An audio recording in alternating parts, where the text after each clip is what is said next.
आणि गेले 3 दिवस महाबळेश्वरच्या या ऐतिहासिक भूमीमध्ये महापर्यटनाचा महाउत्सव याचा समारोप असला तरी खऱ्या अर्थाने मगाशी रामभाऊनी सांगितलं, महाबळेश्वर म्हटलं की टेम्परेचर खाली येतं, इकडून ते आले तेव्हा टेम्परेचर वर होतं, महाबळेश्वर आलं की खाली जातं आणि हीच तर खासियत आहे.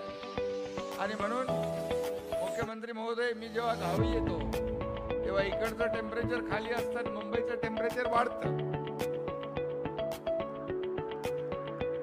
आणि मग विरोधक काही लोक आपले हितचिंतक आणि वृत्तवाहिन्या हेडलाईन बनवतात. मी देखील त्याचा आनंद घेत असतो, कारण तुम्हालाही माहित आहे का मी इकडे येतो, आज तुम्हाला पटलं असेल इथं निसर्गरम्य सौंदर्य आहे. आणि महाबळेश्वर पासून खाली गेलो आपण, कोयना बॅकवॉटर 80-90 किलोमीटर आहे. निसर्गच निसर्ग आहे. शिवेंद्र बाबा इकडे आहे, मुनावळ्याचा आम्ही प्रकल्प केला, तिथं कोणी पहिलं कोण जात नव्हतं, आज हजारो पर्यटक जाऊ लागले आणि खूप पोटेन्शियल आहे. आणि म्हणून शंभूराज देसाई यांनी जे सांगितलं की पुढच्या नोव्हेंबर-डिसेंबर मध्ये कोयना बॅकवॉटर महाफेस्टिवल आपण घेतला पाहिजे, तर खऱ्या अर्थाने रामभाऊ देशातले नाही जगभरातले लोक इकडे येतील आणि महाबळेश्वर आणि हा संपूर्ण जो काही परिसर आहे त्याचा निसर्गरम्य परिसर आणि इथले सगळे खाद्य संस्कृती, इथलं सगळं जे काही इथलं संस्कृती आहे, कल्चर आहे, त्याचा अनुभव घेतील आणि फायदा घेतील आणि नक्की आनंद लुटतील. आणि म्हणून मुख्यमंत्री महोदय, आपणही याला मान्यता द्याल असा मला विश्वास आहे, कारण शेवटी महाबळेश्वर आता एक आणि हा संपूर्ण जो परिसर आहे हा कांदाट खोऱ्यामधला अगदी पाटणपर्यंतचा, पूर्वी संपूर्ण बॅकवॉटरमध्ये धरण परिसरामध्ये सगळी बंदी होती. पण मी जेव्हा मुख्यमंत्री आणि तुम्ही गृहमंत्री होते तेव्हा आपण दोघांनी ठरवलं, म्हणजे 1960 पासून बंदी होती ना, जेव्हा धरण झालं तेव्हापासून, आणि मग ते आपण बंदी उठवली आणि या भागातल्या लोकांना पर्यटनालाही चालना मिळते, इथल्या लोकांना रोजगारही मिळेल. आपली एक संकल्पना आहे की या भागातला तरुण कोणी या ठिकाणी नोकरीसाठी आपला प्रदेश सोडून, हा भाग सोडून मुंबई, ठाणे असेल, पुणे असेल, या भागामध्ये रोजीरोटीसाठी, रोजगारासाठी त्याला जावं लागू नये, त्याला इथंच रोजगार मिळावा, इथंच रोजीरोटी मिळावी, आई वडिलांची आणि आपल्या काळी मातीची सेवा करून त्याला इथंच आपला त्याचा उदरनिर्वाह व्हावा, अशा प्रकारची संकल्पना आणि भूमिका आपल्या सरकारची आहे. म्हणून जे गेलेले आहेत ते परत आले पाहिजे, यासाठी शंभूराज अशा प्रकारच्या पर्यटनाचा आणि पर्यटन महोत्सवाचा फायदा आणि आयोजन हे आवश्यक आहे. आणि म्हणून खऱ्या अर्थाने हे जे पर्यटन आहे, महापर्यटन महोत्सव खऱ्या अर्थाने महाराष्ट्र पर्यटनाला एक चालना देणारा ठरेल असा विश्वास मी या ठिकाणी व्यक्त करतो. खरं म्हणजे सह्याद्रीच्या पठारावर आणि निसर्गाच्या कुशीत वसलेलं हे ठिकाण आहे. येथील महाबळेश्वर मंदिर आहे, जवळच असलेलं जावळीचं खोरं आहे, प्रतापगड आहे, असे अनेक, मकरंदगड आहे, वासोटा फोर्ट आहे, या ठिकाणी आपलं कास पठार आहे, सगळं निसर्ग सौंदर्याने नटलेलं आहे.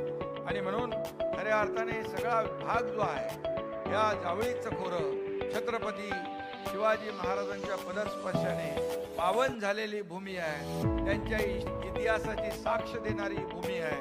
आणि म्हणूनच याचं महत्व आगळं वेगळं आहे. आणि म्हणून इथला निसर्ग, इथला इतिहास, इथली परंपरा आणि त्यामध्ये घडत गेलेलं लोकजीवन याचं पारदर्शी प्रतिबिंब या उत्सवामध्ये उमटलेलं आपण पाहतोय. आणि म्हणून मी मुख्यमंत्री महोदय कालपासून परवा ज्या दिवशी आलो त्या दिवशी अनेक स्टॉलला भेटी दिल्या. फूड फेस्टिवल होतं, खाद्य गल्ली, खाऊ गल्ली, एकदम म्हणजे सगळ्या प्रकारची, फक्त रामभाऊ महाबळेश्वर मधले नाही, पश्चिम महाराष्ट्र नाही, सगळ्या ठिकाणची चव आणि वस्तू या ठिकाणी आदरणीय देशाचे प्रधानमंत्री नरेंद्र मोदी साहेबांनी मिलेटला प्राधान्य दिलं. मिलेटच्या अनेक वस्तू इथं पाहिल्या आणि म्हणजे आपण विचार करू शकत नाही अशा प्रकारचं त्या महिला बचत गटाने या ठिकाणी आपले स्टॉल मांडले होते. आणि म्हणून एखाद्याच्या मागे जेव्हा सरकार मागे उभं राहतं तेव्हा ते काय करू शकतात याचं उदाहरण, याची प्रचिती या पर्यटन महोत्सवातून आलेली आहे. आणि म्हणून या खऱ्या अर्थाने या पर्यटन महोत्सवामुळे 3च दिवसाचा आहे, पण आता लोकांना हुरहुर लागेल, पुन्हा कधी होणार, पुन्हा कधी होणार.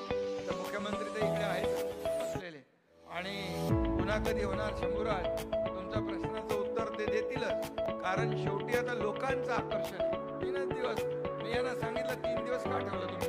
बोले काय 3 दिवसात, आठवड्याभर ठेवायचं होतं. बोले 3 दिवसात जर काय गडबड झाली, जर सक्सेस झाला नाही तर सगळे मला. पण 3 दिवसामध्ये आज 3रा दिवस आहे. खूप मोठ्या प्रमाणावर इथे हजारो लोक आले आणि सगळे टेंट सिटी, सगळ्या ठिकाणचं जे काही आयोजन आहे ते अगदी फुल झालेलं आहे. आणि म्हणून मी एवढंच सांगतो की या ठिकाणी हा पर्यटन महोत्सव हा यशस्वी आज समारोप आहे, यशस्वीतेकडे जातोय. आणि म्हणून खऱ्या अर्थाने आज आम्ही जे काही गेल्या 2.5 वर्षात जे या राज्यामध्ये काम केलं, आम्ही टीम म्हणून काम केलं, पायाभूत सुविधा दिल्या, लाडक्या बहिणींना योजना, लाडक्या भावांना, लाडक्या शेतकऱ्यांना आम्ही योजना दिल्या, त्याचबरोबर विकास आणि लोकाभिमुख कल्याणकारी योजना यांना आम्ही प्राधान्य दिलं, पर्यटनालाही चालना दिली. गडकोट किल्ल्यांचं संवर्धन आपण करतोय. छत्रपती शिवाजी महाराजांचा इतिहास आहे. आपण तर तिकडून मुख्यमंत्री महोदय, आपण आपले मंत्री सुधीर भाऊ यांनी तर अफजल खानाचा पुतळा काढलेली वाघनकं देखील ब्रिटनहून आणण्याचं काम केलं. म्हणजे आपण आपला ऐतिहासिक ठेवा जो आहे, आपली परंपरा आहे, वारसा जपण्याचं आपण काम केलं. आणि म्हणून महाराष्ट्राला प्रथम स्थानावर ठेवलं.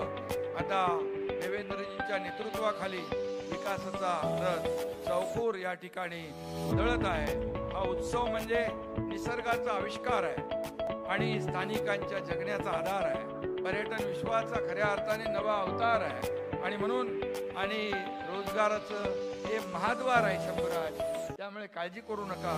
आणि तुम्ही जे केलेलं इथं मधाचं गाव आहे, जगातलं रामभाऊ सर्वोत्तम मध्ये इथं मिळते. स्ट्रॉबेरी जगातली सर्वोत्तम स्ट्रॉबेरी इथं मिळते. आणि 80% मला वाटतं स्ट्रॉबेरीचं उत्पादन महाबळेश्वर मध्ये आपण घेतो. हा देखील इतिहास आहे. पुस्तकाचं गावही आहे. आणि म्हणून आपला समृद्ध साहित्याचा ठेवा अनुभवायला देखील मिळतोय. इथं खऱ्या अर्थाने महाराष्ट्राच्या इतिहासाचे साक्ष देणारे गडकोट किल्ले आहे. गडकोट किल्ल्यांचं देखील प्रदर्शन पाहिलं आपण. साहसी खेळांच्या उपक्रमाचं आयोजन केलंय. हेलिकॉप्टर राईड आहे, ड्रोन शो. आता मुख्यमंत्री महोदयांच्या समोर त्याचं प्रात्यक्षिक होईल. लेझर शो काल परवा बघितला. इथं बायोडायनामिक फार्मिंग शाळा पाहिली. हॅपी स्ट्रीटचा अनुभव पाहिला. कार्निवलचं तर मगाशी शंभूराजनी सांगितलं. फ्लोटिंग मार्केट देखील आहे लाल लेकच्या धर्तीवर. फ्लोटिंग मध्ये मार्केट तेही अगदी चांगलं आहे. ॲग्रो टुरिझम आहे, बोट रायडिंग आहे. सूर्यवंशी आपले नागपूरला होते NIT.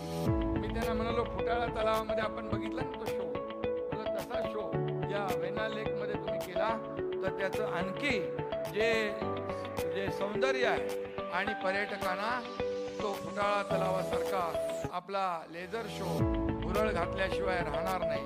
आणि म्हणून त्याचबरोबर लोकसंस्कृतीचा गजर देखील या ठिकाणी आपल्याला पाहायला मिळाला. आणि म्हणून सगळंच आपण पाहतो. इथं एका फेस्टिवलमध्ये, फक्त 3 दिवसाच्या फेस्टिवलमध्ये सगळं या ठिकाणी आणण्याचा प्रयत्न शंभूराज आणि त्यांच्या टीमने केलेला आहे.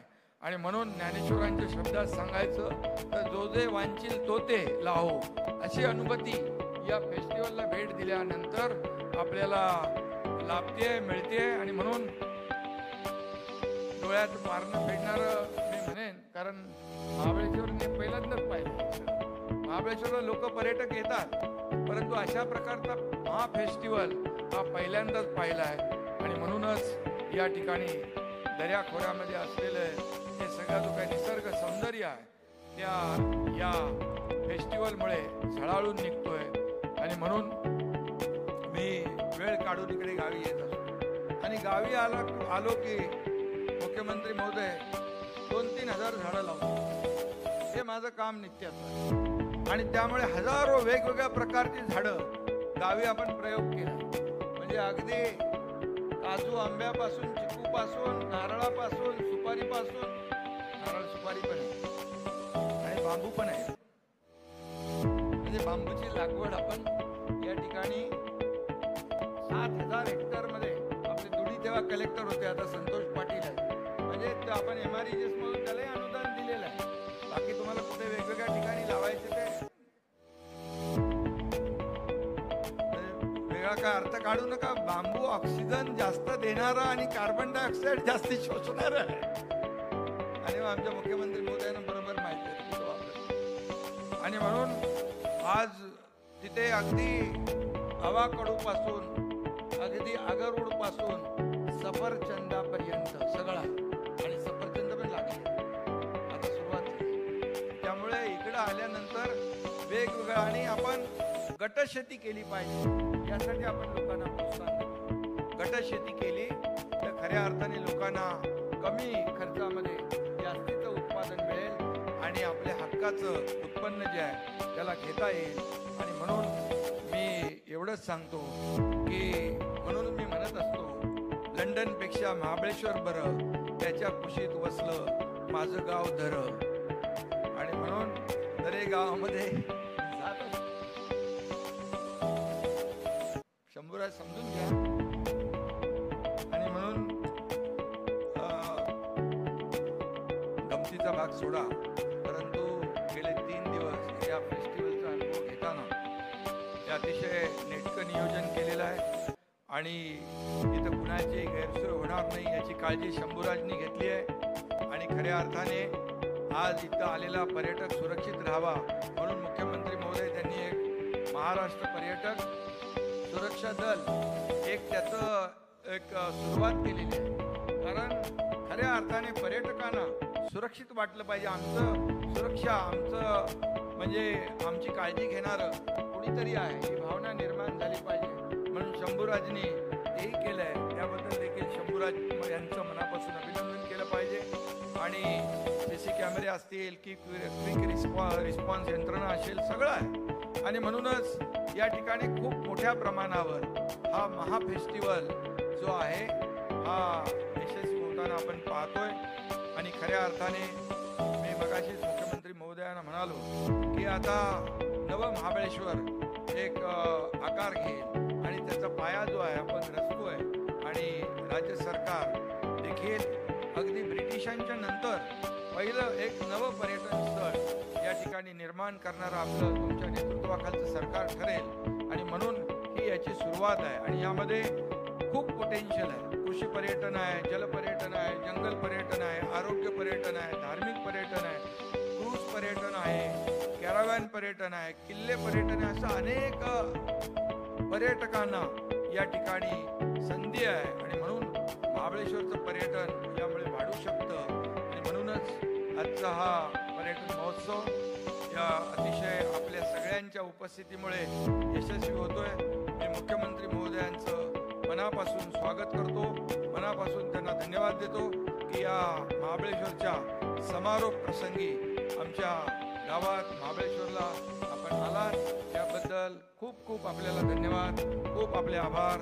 आणि शंभूराज तुमच्या टीमचं देखील मनापासून मी अभिनंदन करतो. सगळी टीम, आपल्या सगळ्या टीमने सहकार्य केलं आहे आणि आपल्या सगळ्यांना शुभेच्छा देतो.